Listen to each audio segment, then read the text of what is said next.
우리 사이에는 거의 감지되지 않는 어떤 움직임이 있습니다. 말을 사용하지 않는 목소리들이 있습니다.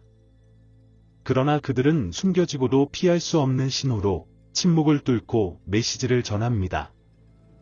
현성이라 불리는 잘 알려지지 않은 산간 지역의 다원 스님이라 불리는 한 여인이 살고 있습니다.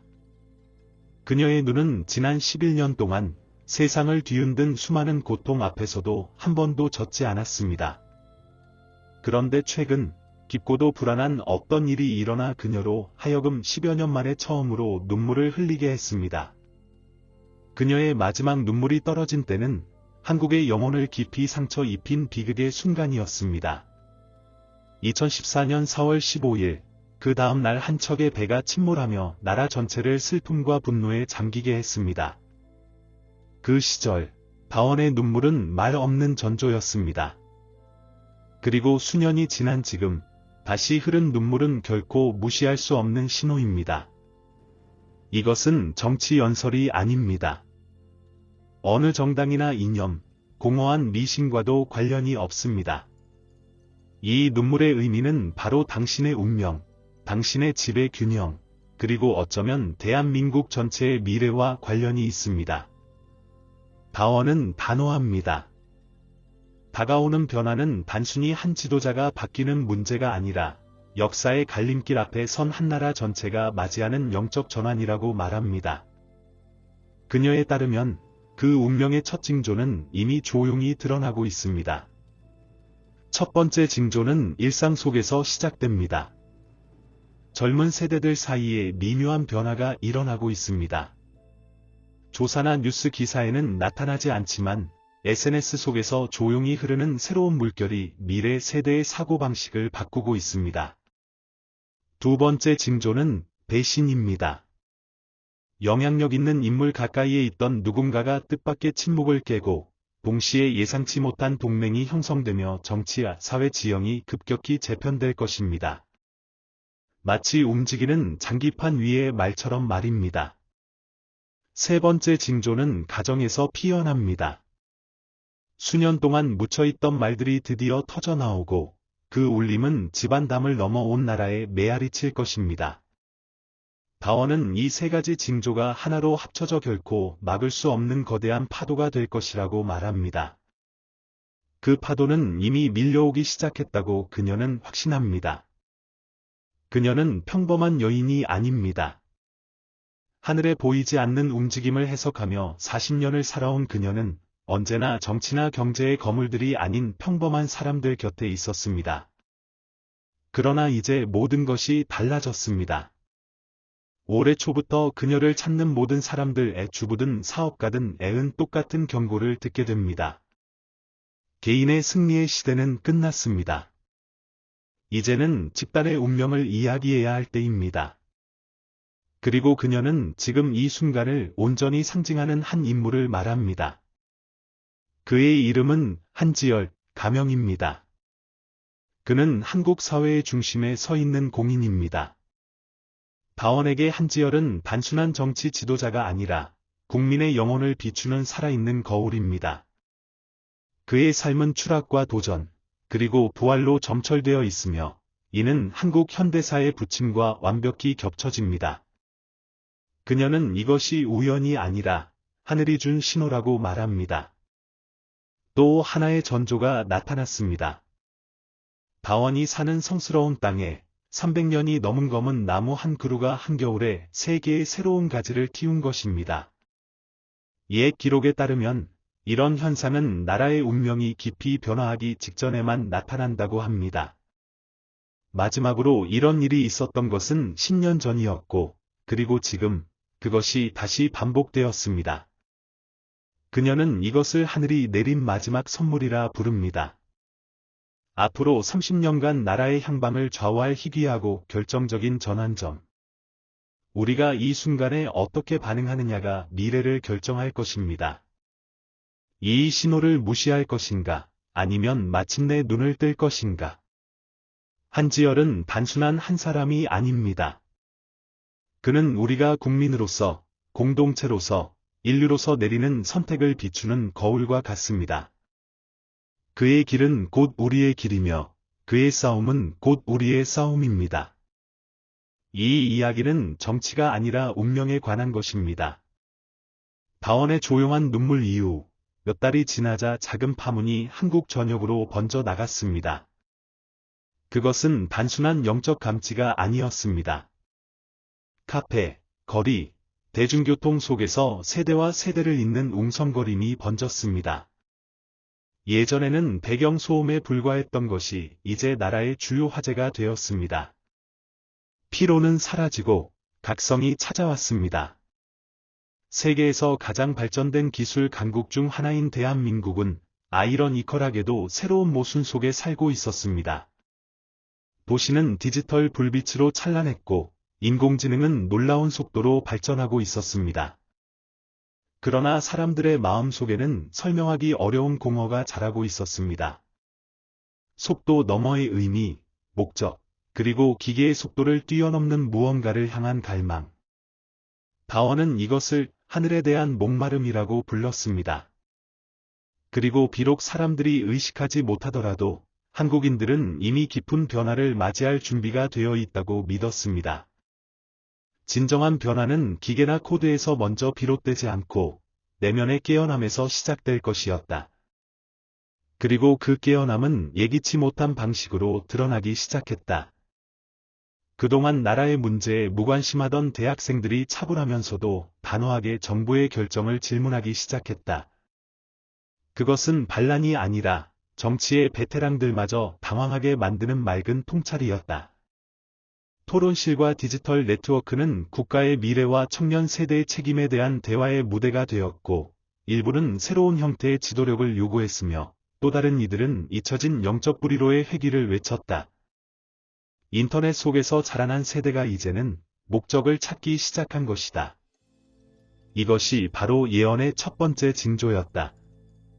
한편, 권력의 토대에도 서서히 균열이 생기기 시작했다.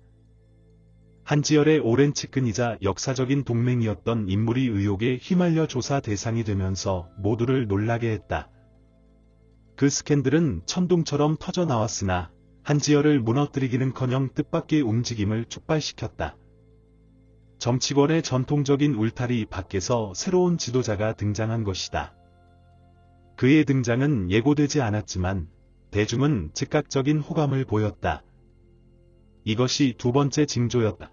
배신과 동맹이 동시에 드러나고 빛과 어둠이 한 장면 안에 공존하는 시기. 같은 시기, 한지열의 가정 안에서도 조용한 변화가 일어났다. 그동안 조용하던 그의 아내가 행사의 모습을 드러내기 시작했는데 정치인의 배우자가 아니라 백성 가까이의 목소리로 서였다. 그녀는 청년, 예술가, 노인, 지역 공동체와 만나 미리 준비된 연설문 없이 오직 진심과 감정이 담긴 이야기만을 전했다. 그 말은 용서, 회복, 그리고 세대를 잇는 다리의 건설에 관한 것이었다.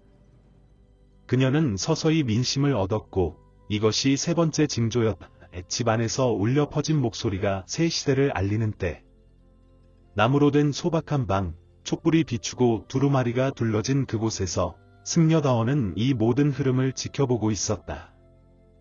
그녀에 따르면 하늘은 이미 명확히 전했다. 세 가지 징조가 모두 나타나면 한국의 운명은 멈출 수 없는 속도로 회전할 것이라고. 앞날은 국민이 이 시기를 연합과 자각으로 통과하느냐, 아니면 내부 분열 속의 길을 잃느냐에 달려 있었다. 다원은 가르쳤다. 하늘의 시각에서 시간은 우리가 생각하는 직선이 아니다. 수십 년이 몇 개월 안에 담길 수 있으며 지금이 바로 그런 시기였다. 끝이자 시작이 동시에 있는 시기. 현성산의 바람은 예감을 실어 나르고 심지어 짐승들마저도 불안해 보였다. 오랜 침묵의 서원을 지켜온 승려들이 상징으로 가득 찬 짧은 문장을 기록하기 시작했다. 그중 한 명은 이렇게 적었다.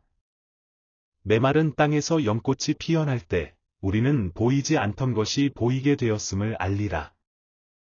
그러나 징조가 늘어날수록 저항도 강해졌다. 정치와 재계에는 변화를 두려워하는 이들이 있었다. 한지열의 부활은 단순한 개인적 매력이 아니라 그가 일으킨 깨어남 때문이었다. 이제 그는 단순한 지도자가 아니라 모여드는 중심점으로 보였다. 그리고 이는 정체에 의존하던 이들에게 깊은 위협이 되었다. 다원은 경고했다. 하늘은 변화를 강요하지 않는다. 단지 길을 비출 뿐이다. 선택은 이 나라의 몫이다. 앞으로 나아갈 것인가, 아니면 과거의 실수를 반복할 것인가. 그녀는 한국 역사 속에서 두려움과 자존심, 내부 분열로 인해 나라가 중요한 기회를 잃었던 순간들을 깊은 슬픔과 함께 기억하고 있었습니다. 그리고 이제 다시 한번 한국은 중대한 갈림길 앞에 서 있었으며 시간이 얼마 남지 않았습니다. 동시에 국제 언론도 한국에 관심을 기울이기 시작했습니다. 영어, 일본어, 프랑스어로 된 헤드라인에서는 한국의 각성, 동방의 새로운 정신, 현성의 신비라는 표현들이 등장했습니다. 다원 스님의 은둔처를 찾는 이들의 발길이 급증했습니다. 어떤 이는 위로를, 어떤 이는 답을, 그리고 많은 이들은 마음속 깊이 이미 느끼고 있던 변화를 확인하기 위해 찾아왔습니다. 세상이 변하고 있었고 그 중심에 한국이 있음을 말입니다. 11년 동안 단 2번 눈물을 흘렸던 그 여인은 이제 천천히 나무 사이를 걸으며 자연의 작은 움직임 하나하나를 주의 깊게 관찰하고 있었습니다. 마치 모든 것이 그녀에게 무언가를 전하려는 듯했습니다. 그녀는 한국 국민이 집단적 영혼을 기억한다면 그 누구도 그들을 막을 수 없다고 말했습니다. 과거의 고통과 수년간 이어진 분열, 그리고 쌓여온 경제적, 사회적 위기조차도 진정한 각성이 이루어진다면 힘과 목적이 되어 돌아올 것이라고 했습니다. 이전에는 단지 영적인 속삭임에 불과했던 것이 이제는 나라 중심부에서 울려 퍼지는 깊은 울림이 되어가고 있었습니다. 8월이 다가오자 평소와는 다른 이례적인 더위가 하늘을 뒤덮었습니다. 산들은 불안해 보였고 바람은 자주 방향을 바꾸었으며 새들조차 평소보다 조용해졌습니다. 도시들은 무겁고 답답한 공기에 잠겨 있었습니다. 단순한 더위가 아니라 사람들 사이에 흐르는 어떤 에너지가 있었습니다. 무언가 다가오고 있었습니다. 다원 스님의 말은 그 어느 때보다 강하게 울려 퍼졌습니다. 하늘이 침묵할 때 그것은 목소리를 준비하고 있는 것이다. 그녀에 따르면 그 목소리는 현실의 균열, 일상 속에 드러나는 작은 틈에서 나타날 것이라고 했습니다. 이미 3가지 신호는 주어졌습니다. 이제 다음 단계가 시작되려 하고 있었습니다. 바로 음력 초하루가 시작될 때 모든 것이 모습을 드러내기 시작했습니다. 한지열은 오랜 침묵을 깨고 경기도 산속의 작은 절에 나타났습니다. 그곳에는 몇몇 승려와 소수의 기자들만 있었습니다. 그 모습은 몇 분 만에 전국으로 퍼져나갔습니다. 그는 소박한 옷차림에 고개를 숙인 채 침묵하고 있었습니다. 마치 이 세상 것이 아닌 무언가를 듣고 있는 듯한 태도였습니다. 그 한 장의 사진에서 수천 명의 사람들은 말없이 무언가를 느꼈습니다. 그는 변해 있었습니다. 더 이상 예전의 그가 아니었습니다. 그의 자세는 돌아오려는 정치인의 모습이 아니라 하늘의 목소리를 듣기 위해 근원으로 돌아온 제자의 모습이었습니다. 언론은 엇갈렸습니다. 어떤 매체는 이를 연극이라 했고 또 어떤 이들은 약함의 표시라 보도했습니다. 그러나 SNS에서는 전혀 다른 반응이 있었습니다. 경외심 어린 침묵, 조심스러운 희망의 감정이었습니다. 지열의 침묵이 아직 아물지 않은 진실의 상처를 건드린 듯했습니다. 많은 이들은 자신이 느끼는 바를 말로 설명하지 못했지만 그 감정은 분명했습니다. 그는 무언가를 요구하러 온 것이 아니라 자신을 내어주러 돌아온 것이었습니다. 그 기간 동안 다원 스님은 매일 밤 깨어 있었습니다. 자정마다 촛불을 켜고 신성한 나무 주변에 구리 거울을 배치해 잎사귀 하나하나를 주의 깊게 살폈습니다. 그러던 어느 날, 한 잎이 떨어져 땅에 닿자마자 새 조각으로 갈라졌습니다. 그녀는 이것을 한국이 연속해서 겪게 될 3가지 시험의 징조로 해석했습니다. 정치적 시험, 자연적 시험, 그리고 영적 시험이 동시에 올 것이라고 예고했습니다. 며칠 후 첫 번째 시험이 닥쳤습니다. 한지열이 아닌 그동안 건드리지 못했던 고위 관료가 연루된 대형 스캔들이 드러난 것입니다. 사기와 조작, 공모 행위가 밝혀지면서 권력 구조가 흔들리기 시작했습니다. 국민들은 오랜만에 단순한 불만이 아닌 분명한 변화를 요구했습니다. 광장에는 조용한 시위가 퍼져나갔습니다. 촛불을 든 청년들, 피켓을 든 노인들, 아기를 안은 어머니들이 모였습니다. 외침은 없었지만 강렬한 존재감과 무시할 수 없는 무게가 있었습니다. 곧이어 두 번째 시험이 찾아왔습니다. 여러 지역에 갑작스러운 폭우로 산사태와 홍수가 발생했고, 이전에 본 적 없는 규모였습니다. 예측 불가능한 여름이 이어졌습니다. 다원 스님은 자연이 벌을 내리는 것이 아니라 거울처럼 반응한다고 말했습니다. 한국 국민은 늘 강인했지만 이번에는 단순히 견디는 것이 아니라 깨달음이 필요했습니다. 모든 것이 연결되어 있고 하늘과 땅, 공동체와 개인 사이의 경계가 없다는 것을 이해해야 했습니다. 진흙탕이 작은 마을들을 덮칠 때도 사람들은 서로 조용히 속삭였습니다. 이것이 예언의 두 번째 잎사귀다. 세 번째 시험은 아직 드러나지 않았지만 그 존재는 느껴졌습니다. 다원 스님은 마지막 시험은 외부에서 오는 것이 아니라 내부에서 일어난다고 했습니다. 보이지 않는 움직임, 조용한 변화, 자아와 사명 사이의 깊은 갈등. 그리고 그녀는 알고 있었습니다. 한지열이 바로 그 과정을 비추는 거울이라는 것을. 시간이 흐르며 그는 다시 언론의 시야에서 사라졌지만 최근 몇 년간 사랑하는 이를 잃은 가족들을 몰래 찾아가 위로하고 있다는 이야기가 조용히 퍼져나갔습니다. 부당한 죽음 제도의 붕괴와 희생자 가족 앞에서 정치인들의 침묵의 카메라도 연설도 없이 오직 존중과 경청만으로 이 정치권의 드문 깊은 충격을 안겼습니다. 마침내 세 번째 도전이 다가왔습니다. 그것은 스캔들도 자연재해도 아닌 집단적 외침이었습니다. 화해를 갈망하는 내면의 목소리가 울려 퍼졌습니다.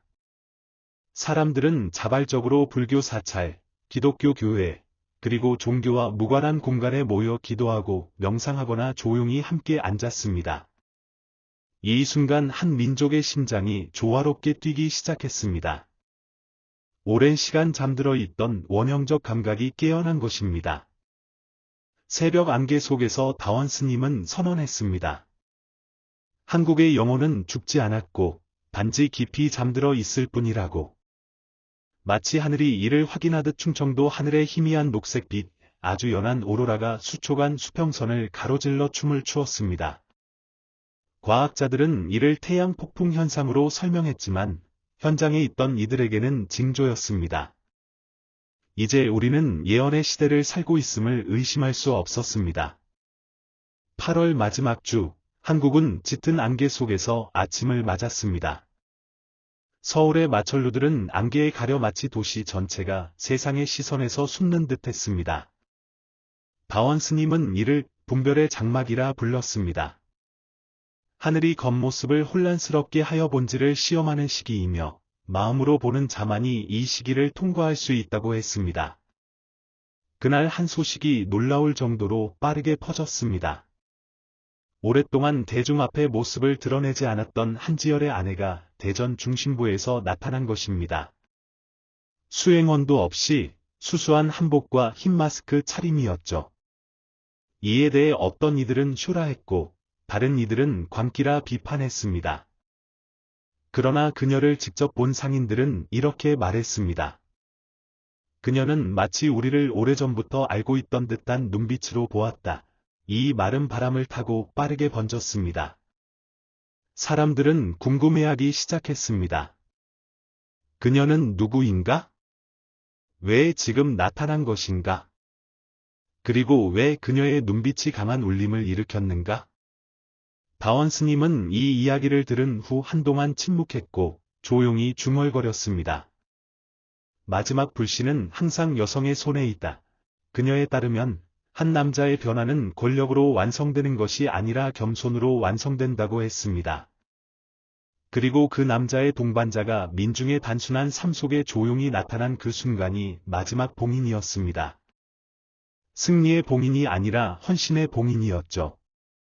두 번째 고조는 거품없는 파도처럼 조용히 다가왔습니다. 이틀 뒤 남부 지역에서 소규모 지진이 발생했습니다. 인명피해는 없었지만 상징적인 장소들에 균열이 생겼습니다. 그중 하나는 일제강점기 시절 옛 총독부 건물로 현재는 문화예술 공간으로 변모한 곳이었습니다. 많은 이에게는 단순한 구조물 손상이었지만 예민한 시선들에겐 과거가 무너지는 명백한 상징이었습니다. 이제는 단지 건물을 넘어 기억 자체를 재건해야 할 때였습니다. 이런 흐름 속에서 국제 언론 포털들은 예상치 못한 기사들로 들썩이기 시작했습니다. 여러 지정학 분석가들은 동아시아의 영적 재편성이라는 표현을 쓰기 시작했는데, 이는 고서에서 튀어나온 말처럼 들렸지만 점점 더 많은 징후가 이를 뒷받침했습니다. 하이델베르크 대학의 한 저명한 교수는 인터뷰에서 말했습니다. 한국은 단순한 정치 위기가 아니라 도덕적, 영적 재정렬 한가운데 있으며 이 변화는 앞으로 30년간 아시아 전역에 영향을 미칠 것이라고 했습니다. 이 국제적 관심은 국내 일부 세력에게 불편함을 안겼습니다. 많은 이들이 한지열에게 공개 입장을 요구하며 압박했고 침묵을 깨고 인터뷰를 하라는 요구가 거세졌지만 그는 여전히 무대에 나타나지 않았습니다. 그러던 중 예상치 못한 일이 벌어졌습니다. 불교 승려, 가톨릭 신부, 개신교 목사, 동양 철학자들까지 이전엔 이질적이었던 이 집단이 화해의 시간이라는 공동 성명을 발표한 것입니다. 이 문서에는 개인도 정당도 언급되지 않았지만 메시지는 명확했습니다. 우리는 판단으로 가득 찬 시대를 넘었다. 이제는 보는 법을 배워야 할 때다. 오랜 분열에 익숙한 한국이 수십 년 만에 처음으로 진정한 국민적 화해의 가능성에 직면했다. 이 변화는 강요된 것이 아니었고 조작된 것도 아니었습니다. 민중의 목소리, 산들바람, 불에 난 균열들이 속삭이듯 전하는 변화였습니다. 어느 날 밤, 다원 스님은 제자들을 모아 마지막 계시를 꿈에서 받았다고 전했습니다. 꿈속에서 그녀는 한반도의 지도를 보았는데 그 지도는 정치 경계가 아닌 빛으로 나뉘어 있었습니다. 황금빛과 짙은 푸른 빛이 어우러지고 그 경계에는 하얀 빛이 피어났습니다. 그녀는 이를 많은 이가 바라는 통일이 단순한 남북의 결합이 아니라 사상의 통합임을 의미한다고 해석했습니다. 옛것과 새것, 자존심과 겸손, 상처 입은 과거와 희망 가득한 미래가 하나로 이어지는 순간이라 했습니다. 이 메시지가 당신의 마음을 울렸다면 댓글로 느낌을 나누어 주세요. 가장 인상 깊었던 장면은 무엇인가요? 이 예언 중 이미 이루어지고 있다고 느끼는 부분은 어디인가요? 당신의 목소리가 누군가를 깨울 열쇠가 될 것입니다. 그리고 이 이야기가 꼭 필요한 사람에게 닿길 원한다면 좋아요를 눌러주세요. 유튜브에서 작은 행동이 이 메시지를 더 널리 퍼뜨립니다. 어쩌면 지금 이 메시지가 절실한 누군가에게 닿을 수도 있습니다. 떠나기 전 다음 영상이 화면에 뜰 것입니다. 클릭해 이 여정을 계속하세요. 세상을 보는 당신의 시각이 달라질지도 모릅니다.